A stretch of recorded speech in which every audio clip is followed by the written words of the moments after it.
एक मोठी बातमी साताऱ्यामधनं महायुतीचे उमेदवार म्हणून उदयनराजे भोसले यांची उमेदवारी जाहीर करण्यात आलेली आहे। त्यामुळे शशिकांत शिंदे महाविकास आघाडीचे उमेदवार विरुद्ध उदयनराजे भोसले असा सामना साताऱ्यामध्ये आपल्याला पाहायला मिळणार आहे।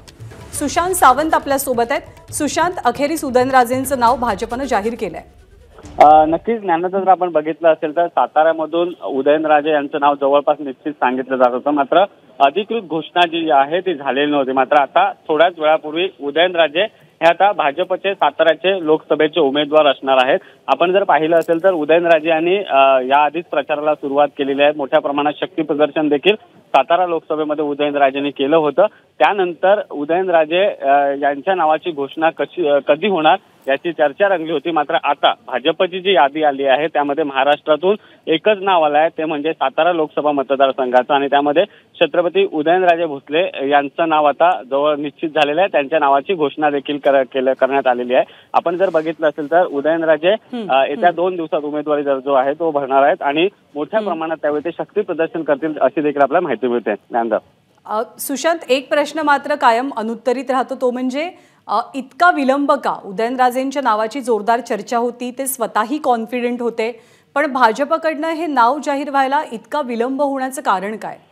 ज्ञानजा, जर आपण बघितलं असेल तर काही जागांचा जो आहे तो तिढा कायम होता। अनेक ठिकाणी महायुतीचे अनेक उमेदवार इच्छुक होते आणि त्यामध्ये जर आपण बघितलं असेल तर सातारा असेल, रत्नागिरी, सिंधुदुर्ग असेल, यामध्ये कुठलीही बंडखोरी होऊ नये आणि ही बंडखोरी टाळण्यासाठीच नावामध्ये गुप्तता ठेवण्यात आली होती। आणि मात्र आता जे नाव आलेलं आहे साताऱ्यामधून ते म्हणजे उदयनराजे भोसले यांचं नाव निश्चित झालेलं आहे। उदयनराजे यांना याआधीच सांगण्यात आलं होतं की तुम्हालाच उमेदवारी दिली जाईल, तुम्ही प्रचाराला देखील जागा, मात्र अंतर्गत बंडखोरी टाळण्यासाठीच नाव कुठेतरी उशिराने जाहीर करण्यात आलेलं आहे। आणि आपण जर बघितलं असेल तर एकनाथ शिंदे असतील, उपमुख्यमंत्री देवेंद्र फडणवीस असतील, यांची देखील उदयनराजेंनी भेट घेतली होती। उदयनराजे दिल्लीत देखील गेले होते, केंद्रीय नेतृत्वाची देखील उदयनराजेंनी भेट घेतली होती। जवळपास आठवडाभर ते दिल्लीत थांबले होते, त्यानंतर त्यांनी खऱ्या अर्थानं प्रचाराला सुरुवात केलेली होती।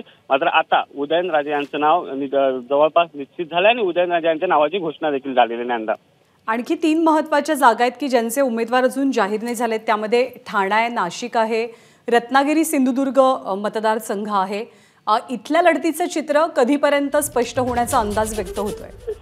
ज्ञानजा, जर आपण बघितलं असेल तर रत्नागिरी सिंधुदुर्ग 19 तारीखला उमेदवारी अर्ज भरण्याचा शेवटचा दिवस आहे। नारायण राणे यांचं नाव जवळपास निश्चित मानलं जात आहे। मात्र दुसरीकडे शिवसेनेकडून किरण सामंत हे देखील इच्छुक आहेत। किरण सामंत यांनी नागपूरमध्ये जाऊन उपमुख्यमंत्री देवेंद्र फडणवीस यांची भेट घेतली होती आणि त्यांनी देखील उमेदवारी अर्ज जे आहेत ते घेतले आहेत। त्यामुळे जर नारायण राणे यांना उमेदवारी निश्चित मानली जात असली तर नारायण राणे यांना नेमकी आता उमेदवारी कधी जाहीर होईल हे देखील पाहणं तितकंच महत्त्वाचं ठरणार आहे, कारण 19 तारीख उमेदवारी अर्ज भरण्याचा शेवटचा दिवस आहे। तर दुसरीकडे ठाण्यामध्ये देखील तसाच अंतर्गत वाद आहे, भाजप या जागेवर ठाम आहे, तर दुसरीकडे शिवसेनेकडून या जागेवर दावा केला जातोय।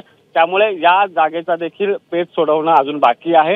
तर तिसरीकडे नाशिकच्या जागेबाबत देखील तसा संभ्रम आहे। एकीकडे शिवसेनेचे हेमंत गोडसे असतील, दुसरीकडे अजित पवार गटाचे छगन भुजबळ यांना उमेदवारी निश्चित मानली जाते। त्यामुळे या 3 जागांचा जो आहे पेच येत्या 1 ते 2 दिवसात सुटू शकतो।